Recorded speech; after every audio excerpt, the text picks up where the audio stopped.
O'zganing haqqi hech qachon sizga buyurmaydi. Birovning haqqini yegan bo'lsangiz, albatta sizdan qaysi yo'l bilan bo'lmasin teshib chiqadi bu narsa va buning albatta hisobini berasiz. Oxiratda ham hisobini berasiz va bu dunyoda ham qonunlar oldida albatta javob berasiz. Kecha bir joyga bordik. Chaqirishdi.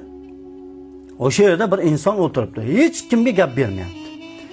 Va keyin shu yerda o'tirgan mezbon bizga u odamni maqtab, endi Xudo suygan bandada ancha boy bo'lib ketdi, ancha puli ko'payib ketdi deyapti. Keyin haligi odamni o'ziga gap tekdi. Bu qanaqa qilib boy bo'lganini aytayapti. Bir joyda ishlar ekan, u ishdan qanday qilib talon-taroj qilib boy bo'lganligini, qanaqa firibgarliklar qilganligini aytib, og'zi ko'pirib maqtanyapti. Falon narsani deyapti. Xitoydan olib kelamizda bir kasini almashtirib, o'rni